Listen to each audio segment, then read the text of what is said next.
জামাতে ইসলামের কিছু বন্ধুদের সোশ্যাল মিডিয়াতে কিছু পোস্ট দেখলাম যে তারা বলছেন জামাতে ইসলামের অপকর্ম, অনিয়ম এগুলোর সমালোচনার জন্য জামাতে ইসলামের নেতাকর্মীরাই নাকি যথেষ্ট। অন্য অন্য দলের লোকেদের আসলে প্রয়োজন হয় না। জামাতে ইসলামের প্রতি নাকি এদেশের মানুষের ভালোবাসা আরও বেড়ে গেছে শুধুমাত্র নজরুল ইসলামকে দল থেকে বহিষ্কার করায়। তো এই বিষয়ে আসলে কিছু কথা না বললেই নয়। যেটা আমরা দেখলাম যে জামাতের নিজেদের সমালোচনা আসলে কেমন করে সেটা যদি একটু খেয়াল করেন তাহলে বুঝতে পারবেন।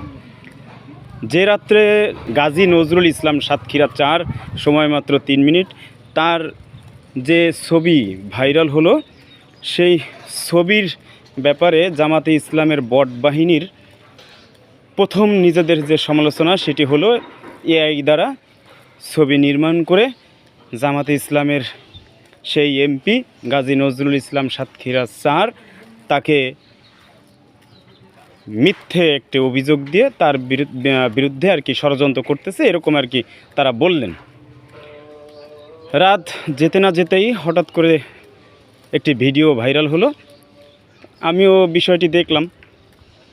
দেখার পর ভাবলাম হয়তো তাদের পক্ষে যদি না বলি আসলে এটা আসলে খুব খারাপ দেখায়, কেননা যেহেতু ফটোটি নিয়ে এআই বলছে, হয়তো ভিডিওটাও তাদেরকে এআই বলে চালিয়ে দেওয়ার সম্ভব কি না, সেই কারণে আমি আসলে তাদের পক্ষ নিলাম। কিন্তু দিন শেষে দেখলাম, সকালবেলা উঠেই দেখলাম, শুনলাম যে সবাই বলতেছে এটা নাকি তার দ্বিতীয় স্ত্রী।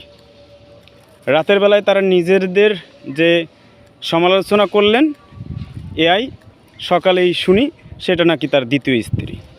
সমালোচনার জন্য তারাই যথেষ্ট, দারুণভাবে যথেষ্ট। যখন আবার 11টার দিকে আবারও আরেকটি ভিডিও ভাইরাল হলো, তখন বলা হলো তাকে আসলে জিম্মি করা হয়েছে। এরপর যখন আবার ভিডিও ভাইরাল হলো, তখন আর জামাতের বট বাহিনীর কিছু বলার থাকলো না। বুঝতে পারলো যে আসলে তারা এমন সমালোচনা করছে যে সমালোচনা আসলে মানুষ খায় না, কারণ ভিডিও প্রুফ আকারে বের হচ্ছে যার তার পক্ষ নেওয়ার সম্ভব না। তখন তাকে দল থেকে আসলে প্রমাণিত হওয়ার পরে তাকে দল থেকে বহিষ্কারও করা হয়। তাহলে কি এমন সমালোচনা করলো আসলে বুঝতে পারলাম না।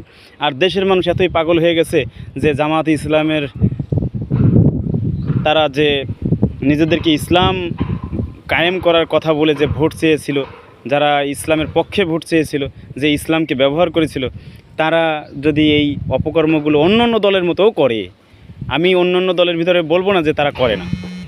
আমার কথা হলো অন্য অন্য দলগুলো যে অপকর্মগুলো করে সেইটা কি তাদের মতো দলের করা উচিত কিনা, আমার প্রশ্ন সেখানটাতে। তাদের তো করা উচিত না অন্তত। তো সেই জায়গা থেকে আসলে তারা করেছে, এখন তারা নিজেদেরকে আসলে ঢাকতে তারা এখন আবার ছড়িয়ে বেড়াচ্ছে তাদের সমালোচনা নাকি তারা করাই যথেষ্ট, অন্যদের লাগে না। এবং দেশের মানুষ নাকি তাদের প্রতি আরও শ্রদ্ধা ভালোবাসা বেড়ে গেছে। আসলে কতটুকু শ্রদ্ধা ভালোবাসা বেড়েছে ওই বুড়ো শয়তানের চেহারার দিকে তাকালেই বোঝা যায়। বুড়ো যে শয়তান আছে সেই বুড়ো শয়তানের চেহারার দিকে তাকালেই বোঝা যায় যে আসলে তারা একটা মুনাফিক, একটি ভণ্ড, একটি ধর্ম ব্যবসায়ী। এই দলটাকে আমরা স্বাধীনতা বিরোধী বিনা কারণে বলিনি। এই দলটা গুপ্তভাবে ছিল আমাদের সাথে, গণ অধিকার পরিষদের সাথে, যারা এই গুপ্ত থাকার সত্ত্বেও আজ এতদিন পরে এসে তারা নিজেদেরকে আসলে বড় একটি দল এবং ইসলামিক দল বলে মনে করে। আসলে এদেশের মানুষ কখনোই এই জামাতে ইসলামকে কখনোই ইসলামী দল মনে করে না, এদেরকে ভণ্ডই মনে করে।